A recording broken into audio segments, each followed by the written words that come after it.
Hey everyone, welcome back to the Ribeyes Smokehouse and Grill, and today I'm going to have a lot of fun with this one. We are cooking up some 35-day dry-aged ribeyes that I dry-aged myself. Stick around, this is going to be awesome.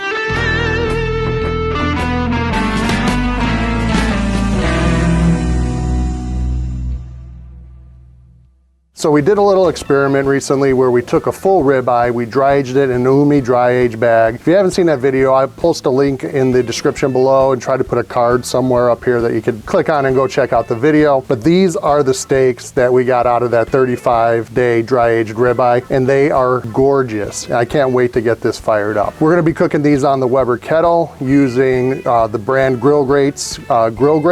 These things are great for searing steak. You get great grill marks on there without a lot of flare up, so this is one of my favorite accessories for the Weber Kettle. That being said, all we're going to do with these is we're going to hit them with a little olive oil, hit them with some kosher salt and some coarse black pepper. Then we're going to throw them on the grill for a couple minutes on each side, turning halfway in between to get those nice grill marks. Then pulling it off the sear and letting it go till our internal temperature hits about 135. It's where I like it, and then it's going to rest maybe 130, 135, somewhere in that range. We're going to see how the cook goes. First thing, let's get these steaks seasoned up. So I'm going to hit them each with a little bit of olive oil.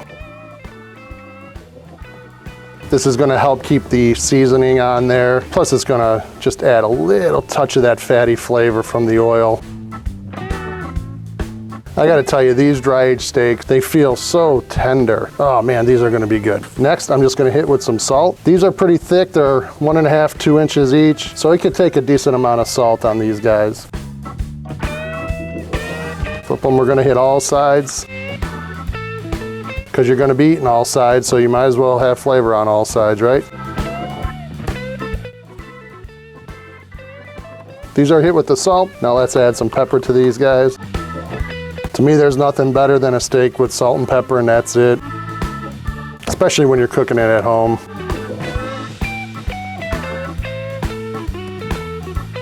Steaks are seasoned. Let's get that grill fired up. We're using Jealous Devil lump charcoal today. I'm putting it into the slow and sear just to help keep the coals contained. And like I said, we are using the grill grates to get those nice, awesome char marks on there without any flare up. I'm going to post a link for the grill grates that I have for this Weber Kettle in the description below also. Check them out. They are really awesome. All right, let's get this grill fired up.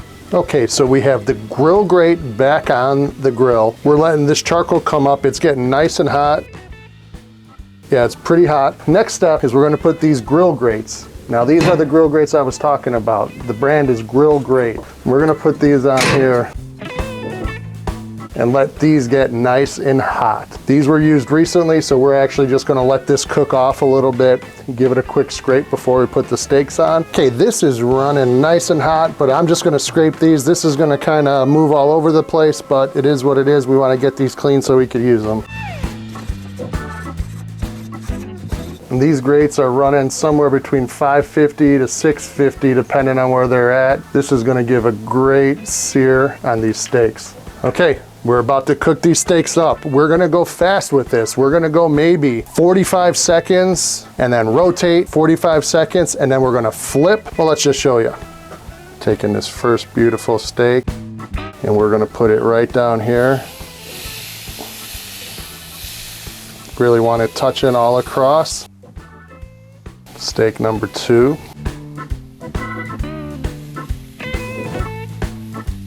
It's been 45 seconds. You got the nice GrillGrate tool. And we're going to rotate it to a fresh spot. Get that nice sear mark there.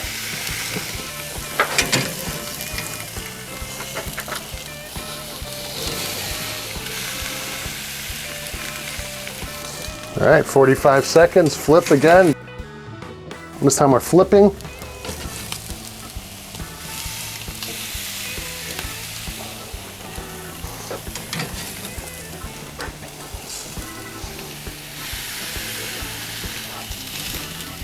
Look at these grill marks. 45 seconds, give it a rotate.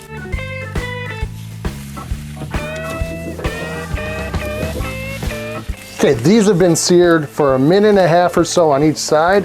Now I'm just gonna take these off, let them sit on the regular grill grate, and go low and slow the rest of the way until they come up to the temperature I'm looking for. I'm looking for an internal temperature of around somewhere between 125 to 135. So let's see where we're at now.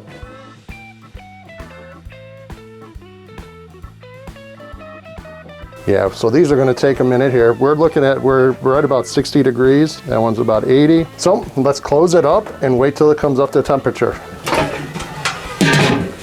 So we pulled these steaks off at about 135 degrees internal temperature. Let them rest here for about 5 to 10 minutes under a tent. Now it's time to slice them up and try it.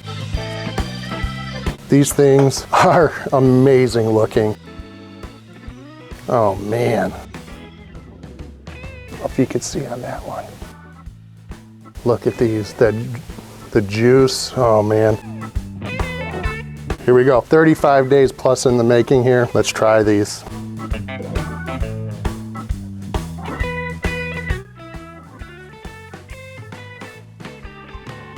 Oh wow, oh wow.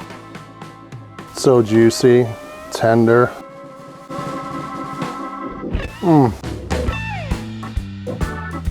This steak is perfect. Best steak I've ever cooked in my life. First time doing dry aged, I recommend it highly. If you could get your hands on a whole ribeye, order some of those Umi dry bag. You're not gonna be disappointed, I promise you. If you like what we did here today, please give me a thumbs up, give me a subscribe, follow us on social media on Instagram and Facebook, and we'll see you soon. Take care everybody, cheers. Oh man.